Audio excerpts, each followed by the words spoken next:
नया नाम।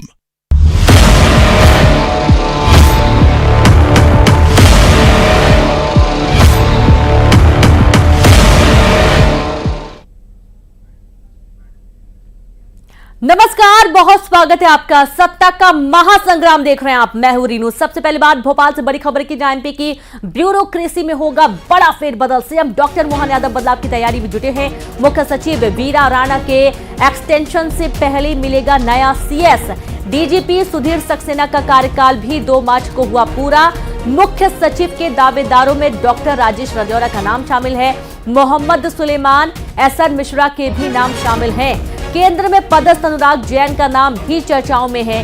मंत्रालय में लंबे समय से पदस्थ विभागाध्यक्ष भी हटेंगे और इस तरीके से ये बड़ा फेरबदल अब किया जा रहा है।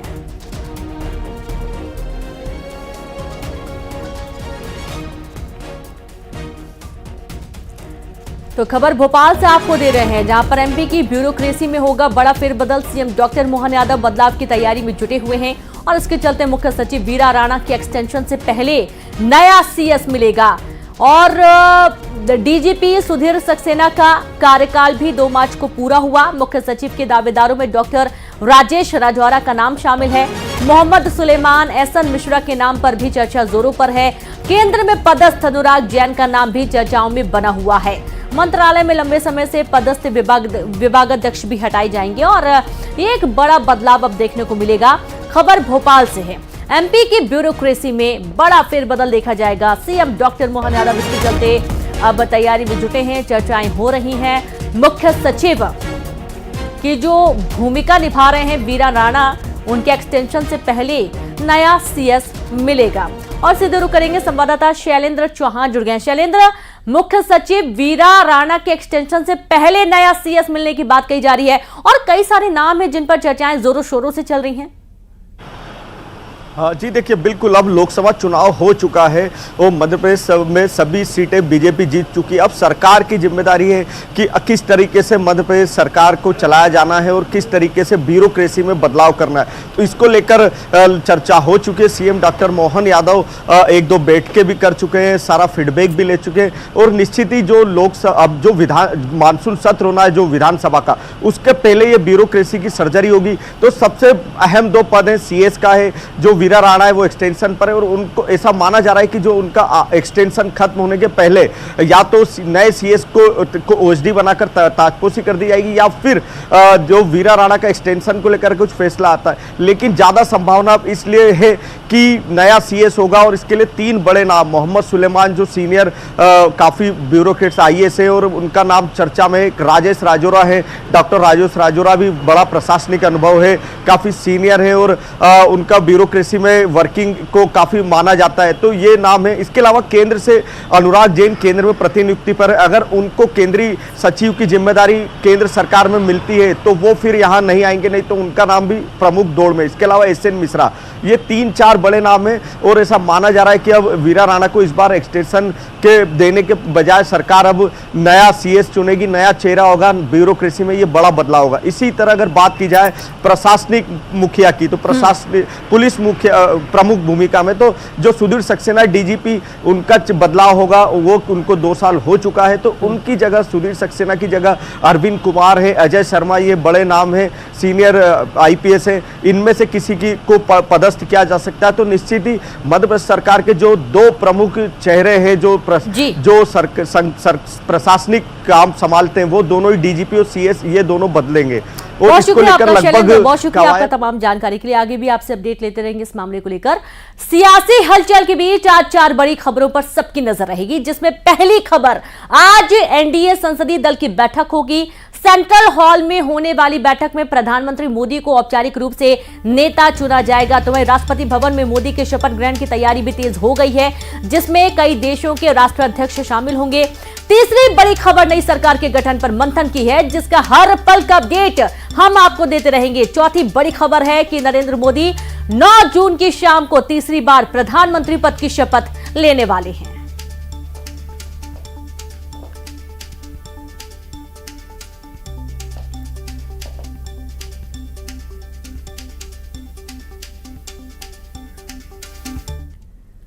तीसरी बार मोदी सरकार बनाने के लिए दिल्ली में आज एनडीए की बैठक होनी है। एनडीए की इस मीटिंग के लिए बड़े नेताओं का पहुंचना जारी है।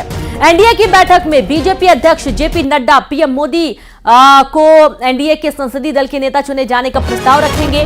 राजनाथ सिंह के अलावा एनडीए के दूसरे बड़े नेता बैठक को संबोधित करेंगे। बैठक के अंत में प्रधान मोदी का संबोधन होगा। बैठक के बाद नरेंद्र मोदी और एनडीए का प्रतिनिधिमंडल राष्ट्रपति भवन जाएगा।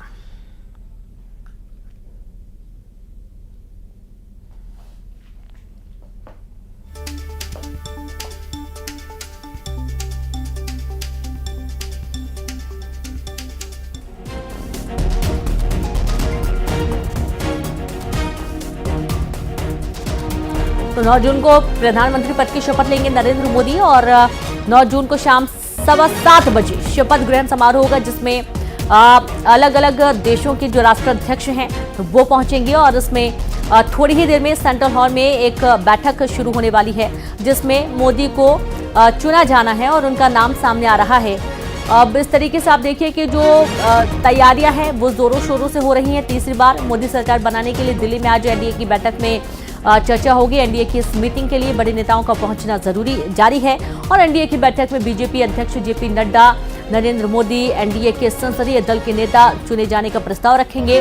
राजनाथ सिंह के अलावा एनडीए के दूसरे बड़े नेता बैठक को संबोधित करेंगे। बैठक के अंत में नरेंद्र मोदी का संबोधन होगा और बैठक के बाद नरेंद्र मोदी और एनडीए का प्रतिनिधिमंडल राष्ट्रपति भवन जाएगा।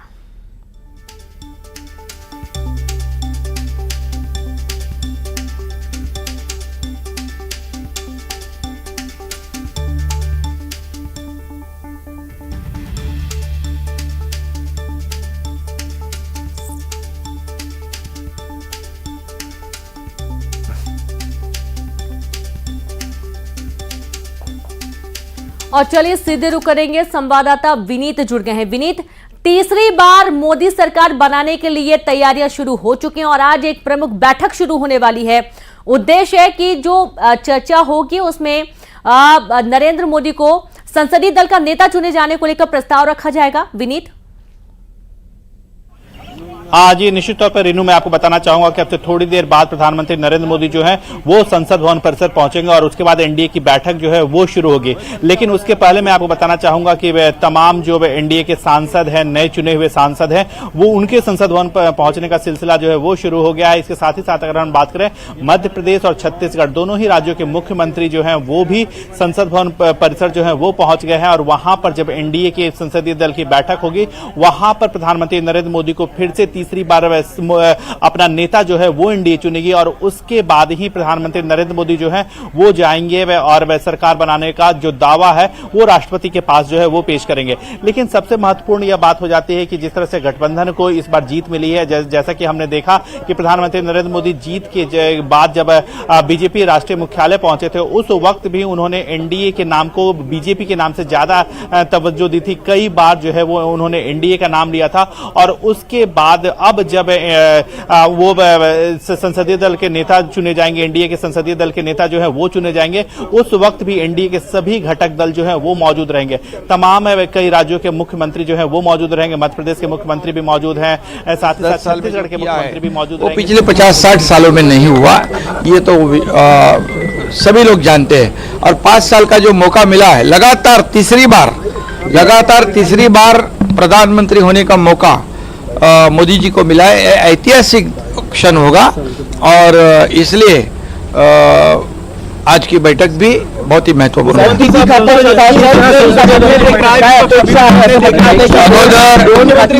अगोदर सर्वात प्रथम आमचा उद्देश असा आहे की मोदीजींना प्रधानमंत्री बनवायचं। तो उद्देश आता सफल होताना दिसतोय आणि शिवसेना पक्ष अतिशय आनंदित है। पहले तो हमारा मकसद है आदरणीय प्रधानमंत्री जी को प्रधानमंत्री बनाना।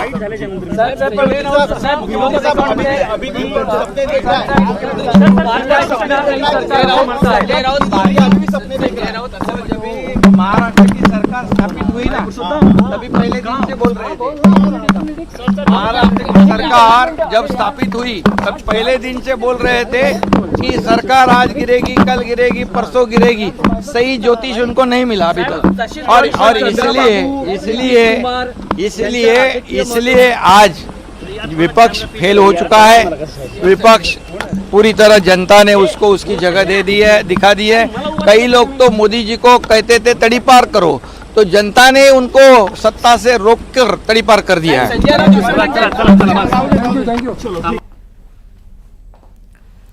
तो सुना आपने महाराष्ट्र सीएम एकनाथ शिंदे को, आप सुन रहे थे, जिनका ये कहना है कि प्रधानमंत्री बनाने के लिए एक बार फिर से सभी लोग एकजुट हैं और नरेंद्र मोदी के नाम पर जिस तरीके से पहले से ही मुहर लगती आई है और एक बार फिर से उन्हें प्रधानमंत्री बनाने के लिए सभी लोग तत्पर हैं। और ये भी कहना है, विपक्ष पर भी उन्होंने करारा हमला कहा। उनका यही कहना है कि जो उद्देश्य था, जो लक्ष्य तय था, उसे पाया गया है और उसके बाद अब एक बार फिर से तीसरी बार नरेंद्र मोदी सरकार बनने जा रही है। ये जो जीत है, ये माननीय प्रधानमंत्री जी की जीत है, उनकी नीतियों की जीत है, विकास की जीत है और इंदौर की जनता की जीत है। और कांग्रेस ने जिस प्रकार से नकारात्मक प्रचार किया, गली गली मोहल्ले मोहल्ले घर घर में विज्ञापन दिए, प्रचार किया, लोगों ने उनको नकारा। भारतीय जनता पार्टी का वोट परसेंटेज पहले से कई गुना ज़्यादा हुआ और ये दिखाता है कि इंदौर की जनता मोदी जी के साथ है, विकास के साथ है। तीसरी बार प्रधानमंत्री पद की शपथ लेने जा रहे नरेंद्र मोदी के शपथ ग्रहण के लिए स्पेशल गेस्ट की एक लिस्ट बनाई गई है, जिसमें कुछ खास लोगों को निमंत्रण भेजा गया है। और इन खास लोगों की लिस्ट में सेंट्रल विस्टा प्रोजेक्ट में काम करने वाले मजदूरों के साथ साथ ट्रांसजेंडर भी शामिल हैं। बताया जा रहा है कि 9 जून को नई सरकार का शपथ ग्रहण समारोह हो सकता है और इस कार्यक्रम में मुख्य स्पेशल गेस्ट भी शामिल हो सकते हैं। इन खास लोगों की लिस्ट में सेंट्रल विस्टा प्रोजेक्ट में काम करने वाले मजदूरों के साथ साथ ट्रांसजेंडर भी शामिल होंगे। वंदे भारत और मेट्रो में काम कर रहे रेलवे के कर्मचारियों को भी आमंत्रित किया जाएगा। तो वहीं ट्रांसजेंडर, स्वच्छता कार्यकर्ता, केंद्र सरकार की योजनाओं के लाभार्थियों को भी बुलाया जा रहा है। इसके साथ ही विकसित भारत के एम्बेसडरों को निमंत्रित किया जाएगा। 8000 से अधिक लोगों की व्यवस्था की जा रही है। इस कार्यक्रम में वकील, डॉक्टर, कलाकार और सांस्कृतिक कलाकार को भी बुलाया जाएगा। सभी धर्मों के लगभग 50 प्रमुख धार्मिक गुरुओं को आमंत्रित किया जा रहा है। सभी सांसद, विधायक, एमएलसी भी इनवाइट किए जा रहे हैं। पद्म भूषण, विभूषण और पद्म श्री से सम्मानित लोगों को भी न्योता भेजा जाएगा। और इसके साथ ही उत्तराखंड के सिलक्यारा टनल हादसे में रेस्क्यू ऑपरेशन करने वाले रेड माइनर्स भी शपथ ग्रहण समारोह में शामिल होंगे। मन की बात में प्रधानमंत्री ने जिन लोगों का जिक्र किया, उनको भी न्योता दिया जाएगा। जनजातीय वर्ग से आने वाली महिलाओं को भी निमंत्रण भेजा गया है।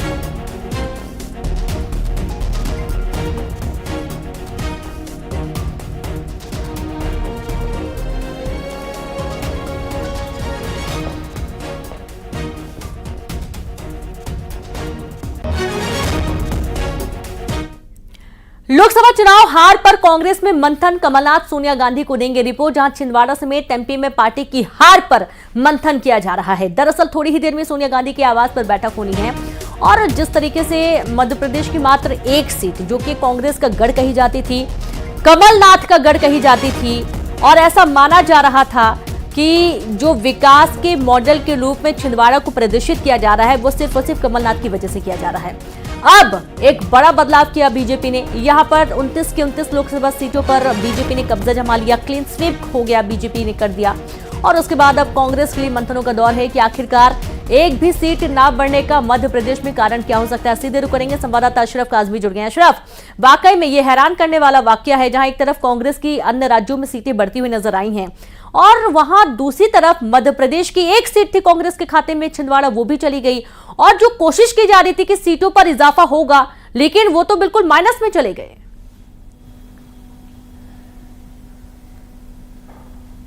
बिल्कुल जैसी उम्मीद कांग्रेस नेतृत्व को थी मध्य प्रदेश से, ऐसा लोकसभा चुनाव में परिणाम नहीं आया है। और सबसे ज्यादा जो झटका लगा है वो छिंदवाड़ा सीट को लेकर लगा है। और उसके बाद पूर्व मुख्यमंत्री दिग्विजय सिंह राजगढ़ से चुनाव लड़े, वो भी हार गए। तो वो भी एक बड़ा चुनावी झटका कांग्रेस को है, जिससे उभरना उनके लिए अभी तक नहीं हो पा रहा। क्या और क्यों ये झटका लगा, कैसे भीतरघात की बातें जो सामने आ रही थी, वो तमाम मुद्दे हैं जिनको लेकर सोनिया गांधी और राहुल गांधी से कमलनाथ 10 जनपद में मुलाकात कर रहे हैं। कमलनाथ सोनिया गांधी के आवास पहुंच चुके हैं और वो अब पूरी रिपोर्ट देंगे कि कैसे छिंदवाड़ा का जो मजबूत किला कमलनाथ ने बनाया था उसकी एक एक नींव की एक एक ईंट निकाली गई। उनके जो मजबूत लोग थे उनको बीजेपी ने तोड़ा और अब वो स्थिति ये हो गई कि उनको छिंदवाड़ा में हार का सामना करना पड़ा। और हार भी ऐसी नहीं, 1 लाख से ज्यादा वोटों से नकुलनाथ को हारना पड़ा है।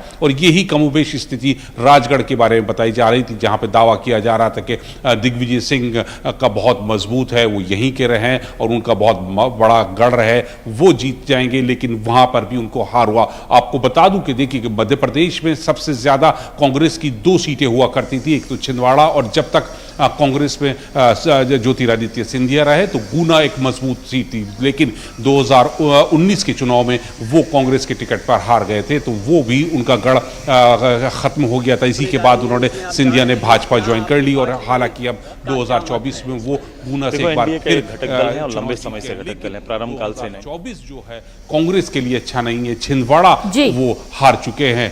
अब पूरी स्थिति क्या है, कैसे भीतरघात हुई, क्या कमियां रह गई, इन सब को लेकर कमलनाथ, सोनिया गांधी, मध्य प्रदेश में और साथ ही छत्तीसगढ़ में मंथन करने की बहुत ही जरूरत है। शरफ, बहुत शुक्रिया आपका तमाम जानकारी साझा करने के लिए। 2024 में 2019 के मुकाबले भले ही संसद में महिला सांसदों की संख्या में कमी आई हो, लेकिन मध्य प्रदेश में लगातार नारी शक्ति वंदन अभिनंदन में आगे बना हुआ है। 2024 के लोकसभा चुनावों में बीजेपी में महिला कैंडिडेट की जीत का रेशियो 100% रहा है। पार्टी की सभी 6 महिला उम्मीदवार संसद पहुंची हैं। इससे पहले 2019 में 4 महिलाएं जीतकर संसद पहुंची थी। साल 2014 में एमपी से 5 महिलाएं सांसद बनी थी, तो साल 2009 में 6 महिला सांसद लोकसभा के लिए निर्वाचित हुई थी। एमपी में कुछ सीटें ऐसी भी हैं जहां इतिहास में पहली बार तो कहीं 4 दशक बाद महिला सांसद चुनी गई है।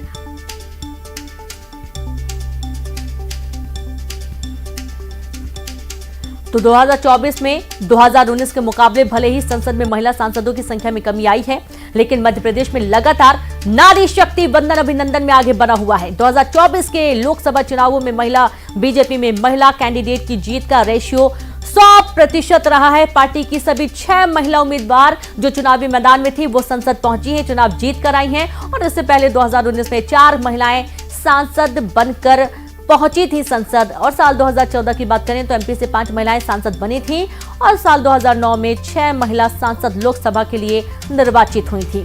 एमपी में कुछ सीटें ऐसी भी हैं जहां पर इतिहास में पहली बार तो कहीं 4 दशक बाद महिला सांसद चुनी गई हैं।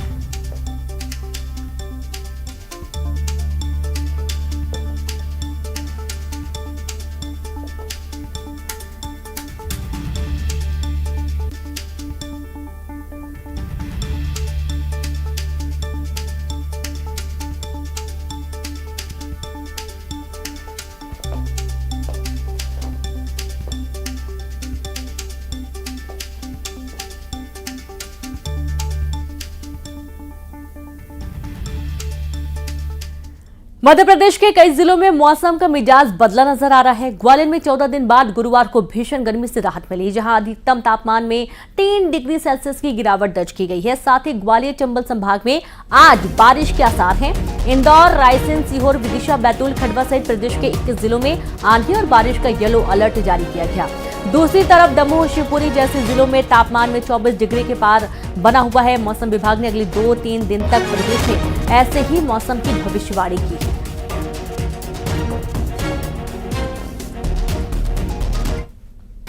प्रदेश का जो पूरा प्रदेश में जो ग्रीन में दिखाया गया है, यहाँ पे सब जगह बारिश होने की संभावना है। कहीं छटपट, कहीं तेज हवाओं के साथ बारिश हो सकती है। इस हिसाब से देखेंगे उज्जैन, धार, इंदौर, देवास, खरगोन, बरवानी, खंडवा, इसमें ऑरेंज अलर्ट जारी किया गया, जहाँ पर तेज हवाओं के 40 से 50 प्रति घंटे के आसपास कहीं कहीं ओले भी पड़ सकते हैं। उसके अलावा शेष प्रदेश में देखेंगे तो बारिश की स्थिति रह सकती है। और इसी के साथ साथ जो अपना नॉर्थ और नॉर्थ ईस्ट एरिया है, ग्वालियर, चंबल, टीकमगढ़, सदर होने वाली सतना, इसमें कहीं कहीं धीरे धीरे टेम्परेचर भी बढ़ना चाह रहे हैं। तो अभी 44 से 45 के आसपास हीट वेव की स्थिति बनेगी और ये अगले दिन बढ़ के आ सकती है हीट की। और वहीं नीचे वाले जो सदर्न पार्ट है वहाँ पे बारिश की स्थिति बनी रहेगी। सूरजपुर में भीषण सड़क हादसा, 2 बाइक की आमने सामने से भिड़ंत हो गई, 2 युवकों की मौत हो गई, एक महिला घायल। नेशनल हाईवे 43 के केनापारा इलाके की ये पूरी घटना है, जहां पर ये भीषण सड़क हादसा हुआ है। तो बड़ी खबर आपको दे रहे हैं सूरजपुर से, जहां भीषण सड़क हादसा हुआ, 2 बाइक की आमने सामने भिड़ंत हो गई, 2 युवकों की मौत हो गई, एक महिला घायल हुई है। नेशनल हाईवे 43 के केनापारा इलाके में यह हादसा हुआ है, जहां पर आप देखिए सूरजपुर में भीषण सड़क हादसे की तस्वीर। बड़ी खबर आपको दे रहे हैं सूरजपुर से।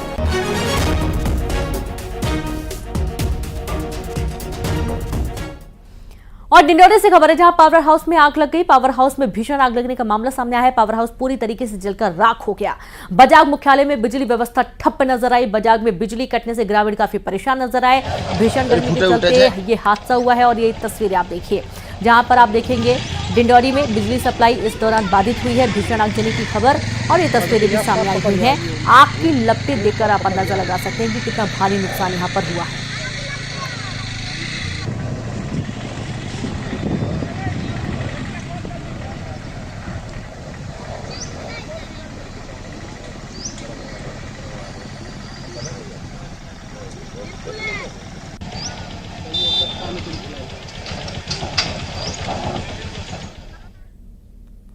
उज्जैन के गंभीर डैम में घटा जल स्तर। डैम में 30 जुलाई तक का पानी बचा है। समय पर मानसून नहीं आया तो हो सकता है जल संकट। एक दिन छोड़कर शहर को सप्लाई किया जा रहा पानी। चैनल कटिंग कर पानी का लेवल बढ़ाने की कोशिश की जा रही है। बड़ी खबर उज्जैन से। काफी देखिए, गंभीर डैम का जो जल स्तर है वो काफी नीचे जा चुका है और अब ये स्पष्ट है कि यहाँ पर डैम में 30 जुलाई तक का पानी बचा हुआ है और अगर बारिश नहीं होती है, मानसून वक्त पर नहीं आता है, तो जाहिर सी बात है कि एक बड़ा नुकसान और लोगों को जल संकट का सामना करना पड़ेगा। अभी भी एक दिन छोड़कर पानी की सप्लाई हो रही है, इसलिए बहुत सोच समझकर आप पानी का उपयोग करें। और एक बहुत ही दुखद चौंकाने वाला मामला है। बलरामपुर में सौतेली मां ने मासूम की हत्या कर दी। 7 महीने के बच्चे की हत्या करने का मामला सामने आ रहा है। मासूम को पटक पटक कर मौत के घाट उतार दिया। पुलिस ने सौतेली मां को गिरफ्तार कर लिया है। देखिए, सौतेली जो मां है, इस महिला को, आरोपी महिला को पुलिस ने गिरफ्तार कर लिया है, जिसने एक नवजात बच्चे को, 7 महीने का बच्चा, जिसे पटक पटक कर मौत के घाट उतार दिया गया।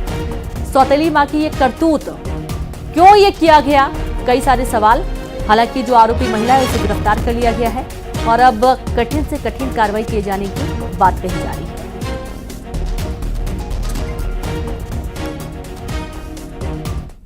मुंगेली में धान खरीदी में लाखों के गबन का मामला सामने आया। 39 लाख रुपए से ज्यादा के गबन का आरोप लगा है। खरीदी केंद्र के कंप्यूटर ऑपरेटर पर एफआईआर दर्ज हुई। अखरार धान खरीदी केंद्र में गबन का आरोप लगा। सख्त कार्रवाई से गड़बड़ी करने वालों में हड़कंप मचा हुआ है। तो खबर आपको मुंगेली से दे रहे हैं, जहां मुंगेली में धान खरीदी में लाखों के गबन का आरोप लगा है। 39 लाख रुपए से ज्यादा के गबन का आरोप लगा। खरीदी केंद्र के कंप्यूटर ऑपरेटर पर एफआईआर दर्ज हो चुकी है। अखरार धान खरीदी केंद्र में गबन का आरोप है। और इसी के साथ खबरों में फिलहाल इतना ही। नमस्कार।